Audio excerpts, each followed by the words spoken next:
Hi, friends. Welcome to Justice and Jubilee's weekly meditation. My name is Royce, and I'm one of the co-chairs of Justice and Jubilee.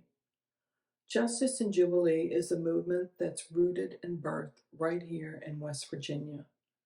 We are glad you have joined us. Today's focus will be a reflection of questions, new possibilities, and the possibility of liberation through justice. After today's meditation, we will be humbled with a selection of music.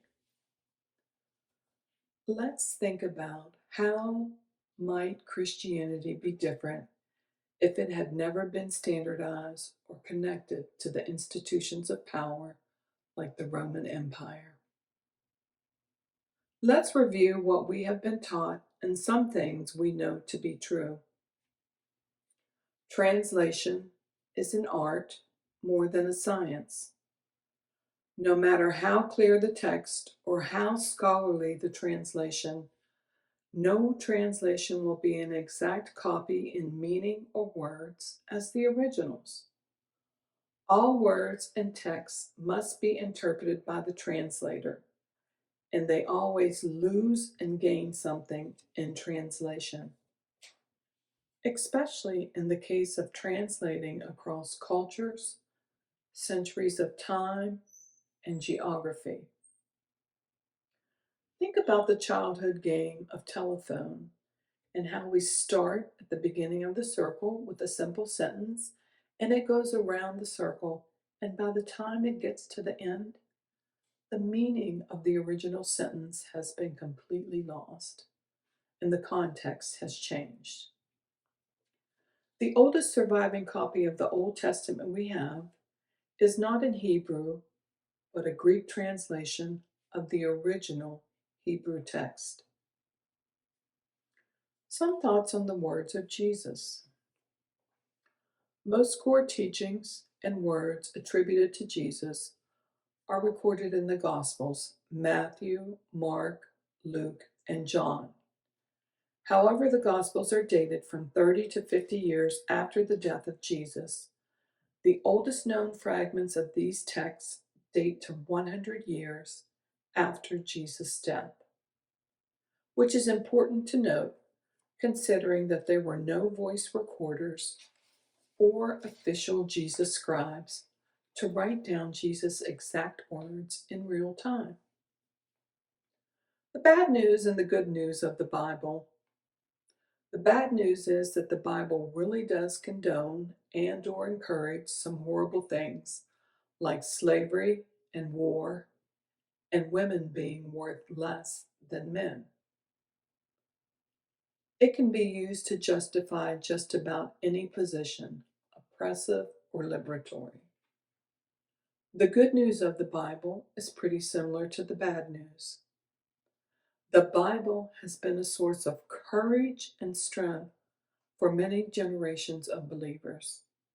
It has offered hope and peace in the face of impossible odds. Its words contain messages of love, empowerment, justice, and liberation. It has been used in mission to combat spiritual violence, sabotage Christian supremacy, and reclaim spirit for the work of healing justice and our collective liberation.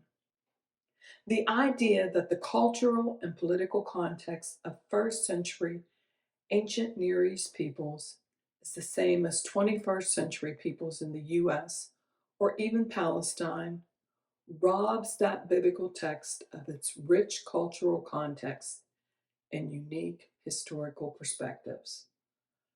Rather than mapping their somewhat unknown reality into our own, we need to do the research to honor the people in the context of biblical narratives. It is very different from our own, and we must be careful not to misappropriate the text. It is easy to see parallels alongside modern history. The Gospel's almost exclusive focus on male disciples is troubling. We must remember that women were also among Jesus' followers. Matthew chapter 27, 55 and 56 indicates that women followers accompanied him in Galilee. So we must read their presence into all the gospel scenes, especially since the gospel does not mention their presence. In analyzing scripture, we can look for meta concepts and key verses that you really, truly believe, like God is love. With that baseline, you now have a rubric with which to prioritize other verses and concepts in the Bible. Everything in Scripture or in the Christian tradition that affirms your core values, love in this example, is a keeper. And everything else falls in the hierarchy of values or gets discarded entirely. Christian supremacy is what happens when political systems form a parasitic relationship with Christianity. Christian supremacy is not Christian supremacy. I'm sorry. Christian supremacy is not Christianity. It's weaponized religion that targets LGBTQI people, women, indigenous and Afro-descendant peoples, and other marginalized people. The primary focus of Christian supremacy is not authentic expressions of faith and personal or communal connection with God. It seeks to consolidate power and control for the benefit of those in power. Listen with the new perspective and interpretation. Maybe this is a disruption. Maybe this is a movement to start a new community. Maybe this is a new possibility. Maybe this is an upside down kingdom. Maybe this is a grassroots organizing moment starting from within. Maybe this is a new awareness. Hear these words from Matthew chapter 4, verses 18 through 24. As Jesus walked beside the Sea of Galilee, he saw two brothers, Simon called Peter and Andrew his brother, throwing a net into the sea, for they were fishermen. And he said to them, "Follow me, and I will make you fishers of men." They immediately left their nets and followed him. And going on from there, he saw two other brothers, James the son of Zebedee and John his brother, in a boat with Zebedee their father, mending their nets, and he called them. They immediately left the boat and their father and followed him. Jesus went throughout all Galilee, teaching in their synagogues and preaching the gospel of the kingdom, and healing all kinds of sickness and all sorts of diseases among the people. His fame went throughout all Syria, and they brought to him all sick people who were taken with various diseases and tormented with pain, those who were possessed with demons, those who had seizures, and those who had paralysis, and he healed them.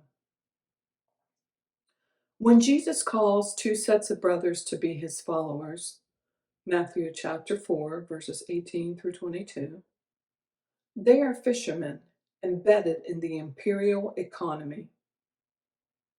Rome asserted control over the land and sea, their production and the transportation and marketing of their yields with contracts and taxes. Jesus disrupts these men's lives, calls them to a different loyalty and a way of life, creates a new community, and gives them a new mission: fish for people. His summons exhibits God's people at work, light shining in the darkness of Roman rule Galilee.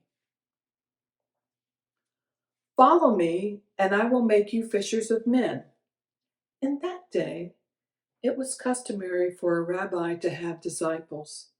There was nothing cult-like about Jesus asking these men to be with him constantly and to learn from him. In some aspects, Jesus offered them a traditional education at the feet of a rabbi. In other aspects, this was very different from a normal rabbinical education.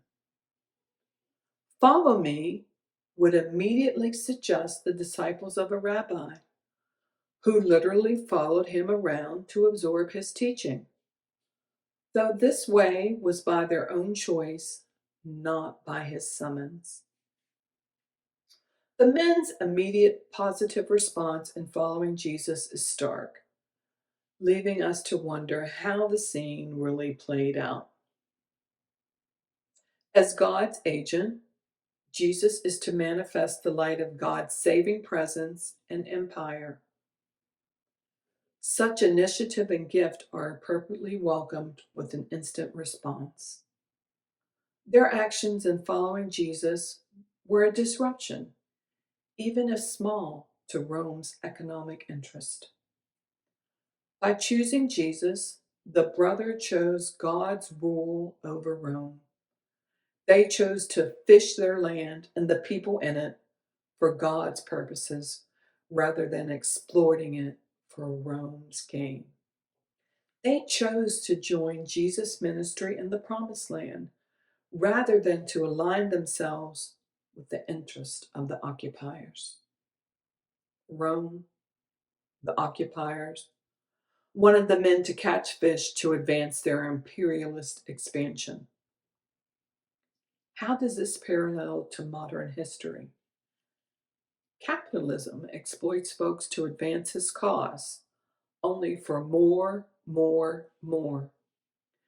Be it disregard or disrespect for the laborers. Jesus wants them to catch people for God's rule, which, as Jesus will demonstrate throughout the rest of the gospel, is a rule of mercy and justice and plenty. Jesus' healing acts that repair imperial damage enact God's life-giving empire in restoring people's lives. They anticipate the completion of God's working that creates a world envisioned by Isaiah in which all people enjoy abundant good food and physical wholeness, where blind receive their sight, the lame walk, the lepers are cleansed, the deaf hear, the dead are raised, and the poor have good news brought to them. A sense of shalom felt by all. What new interpretation are you hearing? Was Jesus the new Moses? Is this a disruption?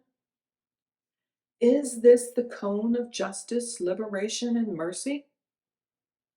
What is the assignment? What is the mission? Is this a new possibility? How will you reflect on this text as you live your week?